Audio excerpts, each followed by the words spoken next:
सदृश गोपिन प्रेम प्रकट कलयुग ही दिखायो।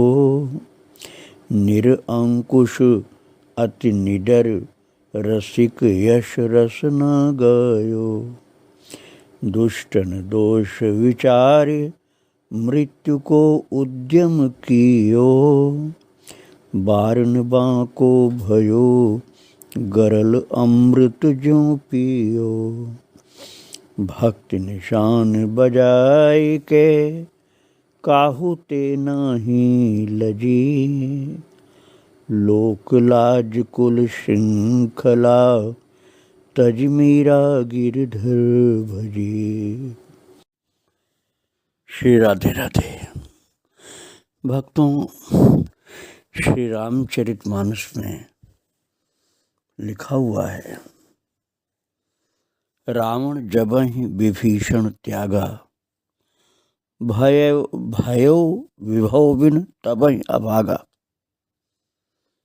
अर्थात रावण ने जब विभीषण जैसे महान भक्त का त्याग कर दिया और लंका से निष्कासित कर दिया, तभी वो अभागा हो गया और तभी वो विभवहीन हो गया, अर्थात वैभवहीन हो गया।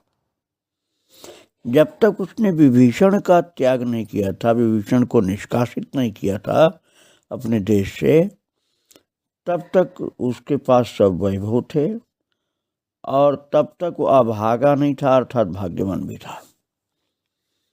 इसका तात्पर्य हुआ भक्तों कि यदि किसी महान संत भक्त का सानिध्य बना रहे, उनकी कृपा की छाया में जब तक कोई रहे, तब तक वो भाग्यहीन नहीं हो सकता है। उसका वैभव भी उसके पास ही बना रहेगा। और ऐसी घटना हुई थी भक्तों मीरा जी के जीवन में। चित्तौड़ का राजा विक्रमादित्य, राणा विक्रम, जब तक मीरा जी को सताया नहीं था, निकल जाने को मजबूर नहीं किया था, तब तक चित्तौड़ और राणा दोनों ही सुरक्षित थे, भाग्यवान थे, वैभववान थे। और जब उन्होंने मीरा को सताया, राणा विक्रम ने, महान संत भक्त मीराबाई को इतना सताया कि मीरा जी चली गई चित्तौड़ छोड़कर। तभी से समझिए वैभवहीन हो गया और राणा भाग्यहीन भी हो गया, अभागा हो गया। मैं कल आपको सुना रहा था कि समुद्र के किनारे मीरा जी कई दिन तक पड़ी रहीं। सेविकाएं उनकी सेवा में चिंतित बैठी रहीं। वो समझ नहीं पाती थी कि ये क्यों पड़ी रहती हैं रात दिन बेहोश सी। वास्तविकता ये थी भक्तों कि शरीर उनका जड़ सा हो गया था और उनका सूक्ष्म शरीर अर्थात उनकी चेतना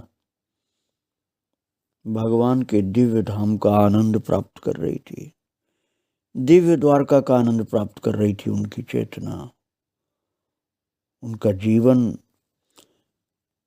आनंद की पराकाष्ठा में अवगाहन कर रहा था, किंतु बाहर से सेवा करने वाली सेविकाओं को उसका पता नहीं चल पा रहा था। और जब मीरा जी अचानक जगी हैं अपने पांचभौतिक शरीर से, तब उनकी सेविका कहने लगी कि अरे आप तो बेहोश ही पड़ी थी, उषा काल हो गया, चलिए। लेकिन चलने लायक ही नहीं थी क्योंकि कई दिन से एक जैसी पड़ी रही, तो उनके हाथ पैर हिलते डुलते नहीं थे। थोड़ी मालिश की गई तब उठ करके बैठी, चली। तो उस समय मीरा जी ने कहा कि अरे मैं तो द्वारका में थी, यहाँ कैसे आ गई, ये कौन सा देश है? व्याकुल होकर पूछा था। तो मंगला दासी ने कहा, हुकुम ये द्वारका ही है और मैं आपकी दासी मंगला हूँ। अब आप निवास पर पधारने की कृपा करें और हाथ पैर की मालिश करके, जकड़न दूर करके, सेविकाएं उनको पकड़ करके सहारा देती हुई निवास पर ले गईं। तब मीरा जी ने बतलाया अपनी सेविकाओं को कि मंगला में द्वारकाधीश से और उनकी महारानियों से मिली। वहाँ का वैभव अतुलनीय है और पट्टमहिषी वैदर्भी का सौहार्द स्नेह अकथनीय है, अर्थात रुक्मिणी माता का स्नेह अकथनीय है। और वो देश वो कैसा सुहावना है। उन्होंने हल्के स्वर में कहना शुरू किया, पर पूरा बता नहीं सकी, कुछ छिपाया और कुछ सहज ही छिप गया। ये बात तो मीरा जी की थी, लेकिन चित्तौड़ की बात जो मैंने शुरू किया आपको बताना कि मीरा जी का तिरस्कार हो जाने से चित्तौड़ भाग्यहीन हो गया, वैभवहीन हो गया और एक न एक संकट आते ही रहे, प्रबल से प्रबलतर संकट आते रहे। ये तो आप पहले सुन चुके हैं कि भारत का बादशाह अकबर संतों के प्रति बहुत श्रद्धावान था, संतों का बहुत सम्मान करता था और संतों की कृपा से उसको ये दिव्य वृंदावन का भी दर्शन मिल चुका था। इतना उसके अंदर पात्रता उत्पन्न हो गई थी। इतना होने के बाद भी सल्तनत को बढ़ाने, साम्राज्य बढ़ाने की लिप्सा उसकी खत्म नहीं हुई थी। इसलिए बादशाह अकबर की चित्तौड़ पर गिद्ध दृष्टि थी और उसने योजनाबद्ध रीत से चित्तौड़ पर हमला बोल दिया। चित्तौड़ के साथ अनेक राजपूत सामंत उमराव थे। राजपूती सेना ने घमासान युद्ध किया, परंतु बादशाह अकबर का सैन्य बल बहुत अधिक होने से चित्तौड़ किले पर मुगल सेना का अधिकार हो गया और इस घोर युद्ध में चित्तौड़ की जनता, सेना, राज परिवार सब छिन्न भिन्न हो गए और मुगलों का अधिकार हो गया वहाँ। और इसी घनघोर युद्ध में मेड़ता के राव जयमल, जो किले के अध्यक्ष और प्रधान सेना नायक थे, उनकी वीरता से सभी चकित एवं नमित थे। और मैं आपको पहले सुना चुका हूँ भक्तों, एक चरित्र में, जयमल भक्त की चरितावली में, जयमल जी मीरा जी के भाई थे, चचेरे भाई, जो वास्तव में भक्त भी थे और वीर भी थे। और मैं आपको एक बार चरितावली में सुनाया था कि स्वयं भगवान इनकी ओर से रक्षा करते थे और युद्ध भी करते थे और शत्रु सेना का संहार भी कर देते थे। लेकिन जब प्रारब्ध पूर्ण होता है भक्तों, तो भगवान हस्तक्षेप नहीं करते हैं, क्योंकि शरीर तो एक न एक दिन जाना होता है। इसलिए भक्त जयमल, जो मेड़ता के राजा थे उस समय, उन्होंने पिता वीरम देव जी का वचन निभाने के लिए चित्तौड़ किले की रक्षा है तो अपने जीवन की आहुति दे दी और अकबर की सेना से लड़ते लड़ते अद्भुत वीर गति प्राप्त हुई। चित्तौड़ के किले पर से भगवा ध्वज हट गया और राजपूती गौरव जो था वो धूल में मिल गया। चित्तौड़ की राजश्री पर घना काला छाया आ गई। मेवाड़ पर विपत्ति के पहाड़ टूट गए भक्तों, विपत्ति के पहाड़ टूट पड़े मेवाड़ की जनता पर, राज्य पर, और सुख शांति समृद्धि को दुख, दीनता और दरिद्रता ने डस लिया। और किसी साधु के कहने पर जनमानस में ये विचार तेजी से बुदबुदाने लगा कि भक्तिमती मीराबाई को सताए जाने का ये दुष्परिणाम है। देव रूठ गए हैं, तभी तो ऐसे दुर्दिन देखने पड़ रहे हैं। और महाराज वास्तविकता भी यही थी कि भक्तिमती मीराबाई दुखी होकर मेवाड़ का त्याग की थी और सब विद्वान लोग, संत लोग, विद्वान ब्राह्मण और मंत्री लोग आपस में बैठकर सलाह किए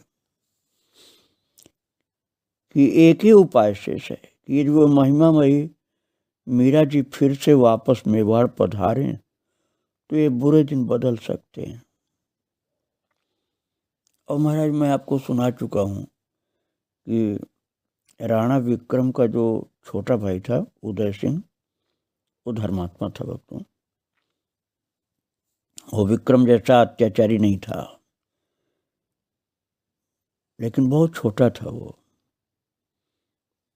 अब वो राजा उसी को बनाया गया था, बहुत छोटा था होने पर भी बनाया गया। तो महाराणा उदय सिंह जो थे, ये उस समय राजा थे, उन्होंने निश्चय कर लिया कि वंदनीय भाभी शाह को किसी प्रकार मनाकर वापस चित्तौड़ बुलाना चाहिए और इसके लिए राज पुरोहित को द्वारका भेजना चाहिए, क्योंकि वो तो मीरा जी को मानता था, लेकिन पहले तो राजा था नहीं, इसलिए उसकी चलती नहीं थी। अब वो राजा हो चुका था तो मीरा जी वहां नहीं थी।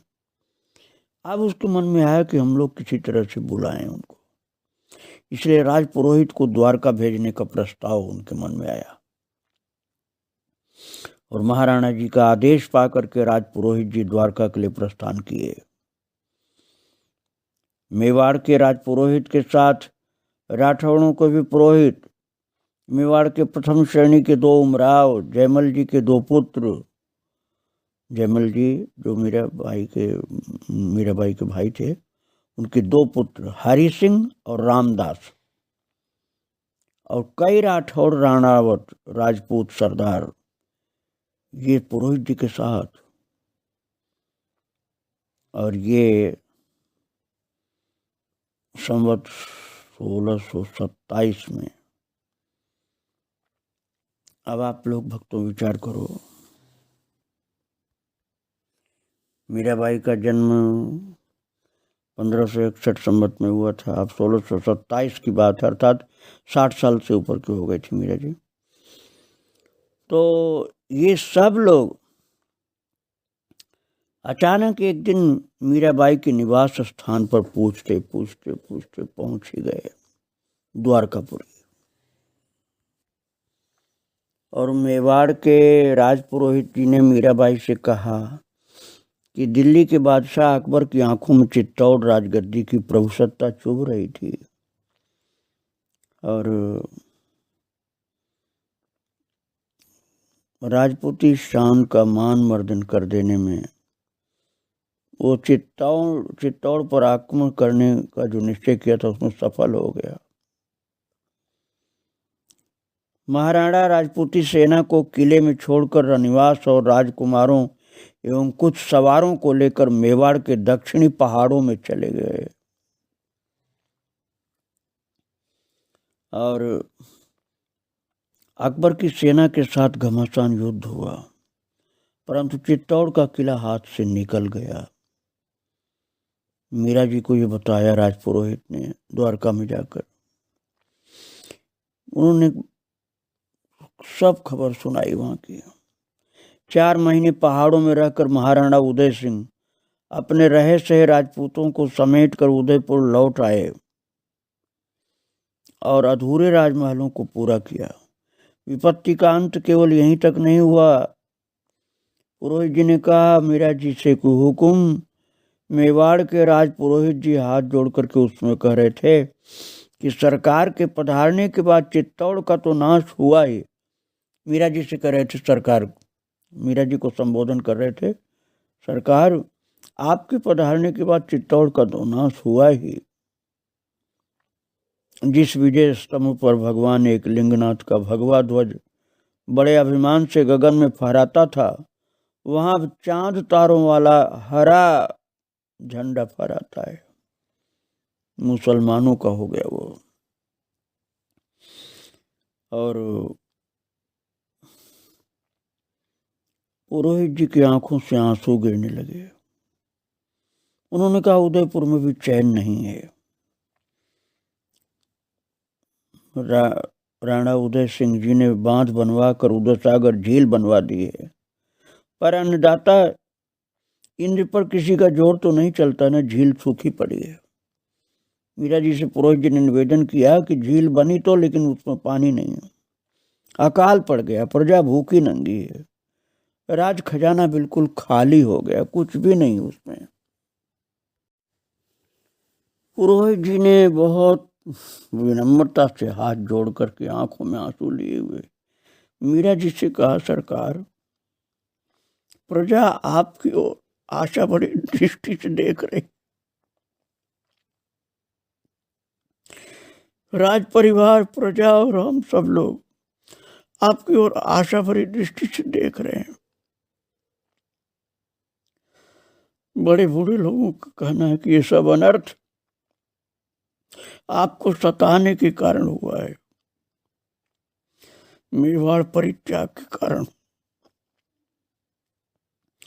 मेवाड़ पर संकट आ गया है, आप कृपा करके वापस पधारें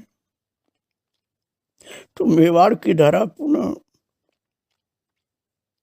सच श्यामला हो जाएगी और प्रजा और राज परिवार खुशहाल हो जाएंगे। पुरोहित जी ने कहा, ये बूढ़ा ब्राह्मण आज अपनी यजमान बधू से मेवाड़ की रक्षा की भीख मांगता है। पुरोहित जी ने अपने सिर से साफा उतार करके भूमि पर रखा और कहा हाथ जोड़कर मीरा जी से कि मेरी पाग की लाज आज आपके हाथ में है।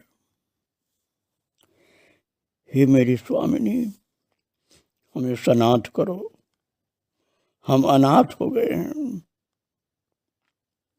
दोनों हाथ जोड़ करके उन्होंने धरती पर मस्तक रखा और पुरोहित जी बिलख कर रोने लगे।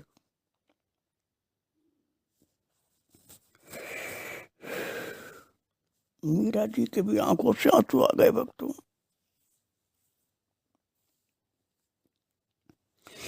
और जयमल के बेटे जो राजा जयमल, वीरता वाले राजा जो मीरा जी के भाई थे, उनके बेटे हरि सिंह और रामदास भी कक्ष में आ गए। उन्होंने भी मीरा को प्रणाम किया।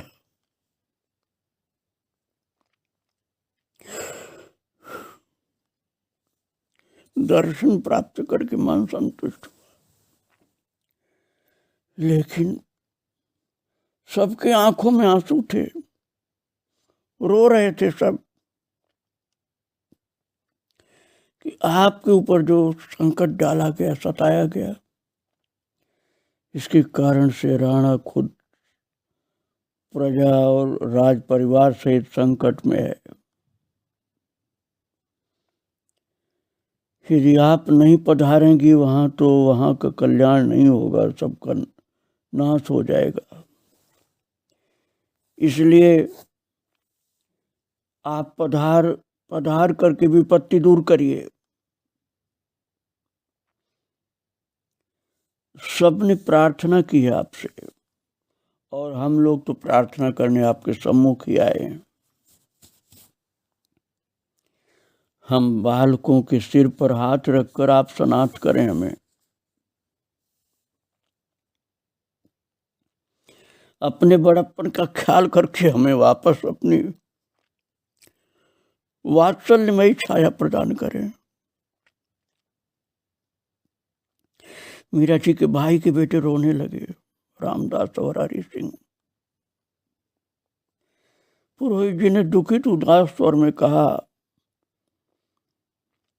कि मेवाड़ और मेड़ता की विपत्ति गाथा बहुत ज्यादा है, मेरी बातें सब सत्य हैं और आप नहीं जो वापस चलेंगी तो कोई भी नहीं बचेगा वहां। मीरा जी ने कहा कि आप लोग ये मत सच मानिए कि ये जो आप कह रहे हैं कि मेरे कारण हुआ, मेरे आने से हुआ, ऐसी बात नहीं। मुझे तो लगा ही नहीं कभी कि किसी ने मुझे दुख दिया, और दिया भी हो तो वो दुख को भी मुझे दिखलाई नहीं पड़ा। मुझे तो पता भी नहीं चला कि मुझे किसी ने सताया और दुख दिया। मुझे तो प्रभु ने बुलाया और मैं आ गई यहाँ। अरे मेरा जो गिरधर गोपाल है उसी का तो दृश्य संपूर्ण जगत है, तब मेरे रुष्ट और तुष्ट होने का प्रश्न ही कैसे उठ सकता है। मैंने किसी को श्राप भी नहीं दिया है और मैंने किसी के लिए बुरा भी नहीं सोचा है। अब रही बात मेरे लौटने की, तो कभी आप लोगों ने अपनी ससुराल में सुखपूर्वक रहती हुई बहन बेटी को कहा है कि तुम अब पीहर आ जाओ और हम सुखी हो जाएं? मेरी ससुराल है द्वारका, अब यहाँ इस भूमि में आकर के क्या लौटना होता है भाई। और मीरा के नेत्रों से आंसू के बूंद गिर पड़े। भक्तों, मीरा जी ने समझाया अपने भतीजों को कि तुम लोग क्षत्रिय हो, तुम्हारे पिता भाई काका ये लोग युद्ध में मारे गए, तो इसमें कोई अनोखी बात नहीं हुई। शस्त्र विद्या सीखते समय प्रत्येक राजपूत यही सोचता है कि धरा धर्म की रक्षा करने के लिए हमको जीवन अर्पित करना है। और जयमल के पुत्रों को मीरा जी ने कहा है, बच्चों तुम्हारे पिता ने मुझसे अनेक बार अपनी यह अभिलाषा व्यक्त की थी कि युद्ध में दीनों की रक्षा हेतु युद्ध करते समय वीरगति मुझे प्राप्त हो, और तुम्हारी छाती गौरव से फूल जानी चाहिए कि तुम्हारे पिता ने वो लक्ष्य प्राप्त किया है। वो भगवान के भक्त थे, भगवान की सेवा किया उन्होंने, प्रजा की रक्षा है तो अपने जीवन को अर्पित किया, क्योंकि उनको सांसारिक स्वार्थ कुछ नहीं था। वो सच्चे भक्त थे और कर्तव्य का पालन करते हुए उन्होंने अपने जीवन को होम दिया। इसलिए उनके लिए तुम लोग दुखी मत हो। और अब तुम लोग हट करते हो कि मैं वापस चलूं, तो मैं ठाकुर जी से पूछूंगी, अपने प्रियतम प्रभु से पूछूंगी, वो जो कहेंगे वही करूंगी।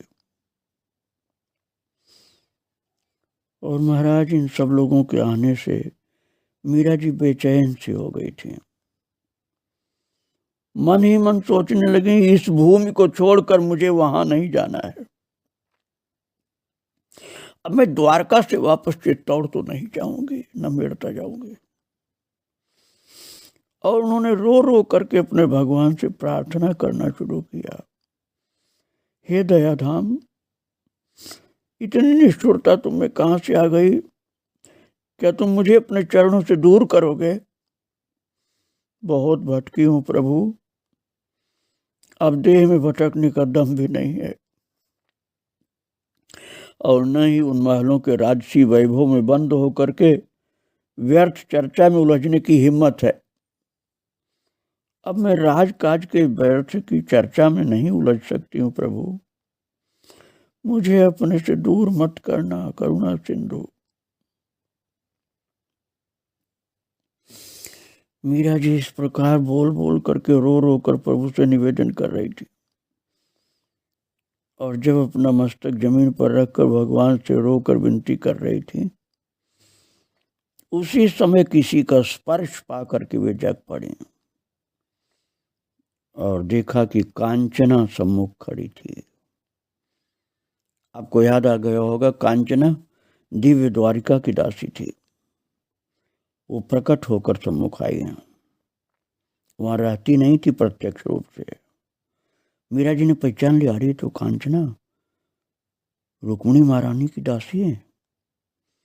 मीरा का मन उत्साह से हुलस गया, एकदम उत्साहित हो गया मन, और उन्होंने पूछना चाहा कि क्या महादेवी ने मुझे याद किया है, अर्थात रुक्मिणी महारानी ने क्या मुझे याद किया है।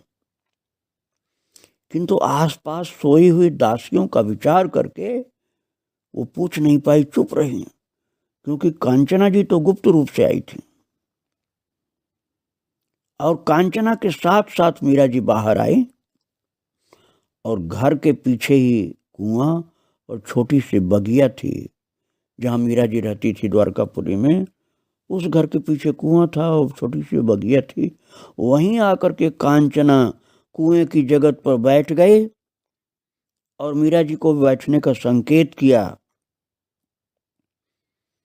और इसके बाद कांचना बोली कि कुछ महादेवी ने जो रुक्मिणी महारानी है मुझे भेजा है आपके पास, और कुछ पिछले वृत्तांत हैं जो आपको नहीं पता है, उनको मैं बताने के लिए आई हूँ, जिससे आपकी घबराहट और दुख कम हो जाए।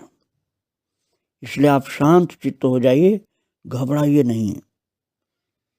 महारानी जी ने, रुक्मिणी महारानी ने आपके पास संदेश भेजा है मेरे द्वारा, और मैं वही आपको सुनाने के लिए आया हूँ, जिससे आपका दुख दूर हो जाएगा।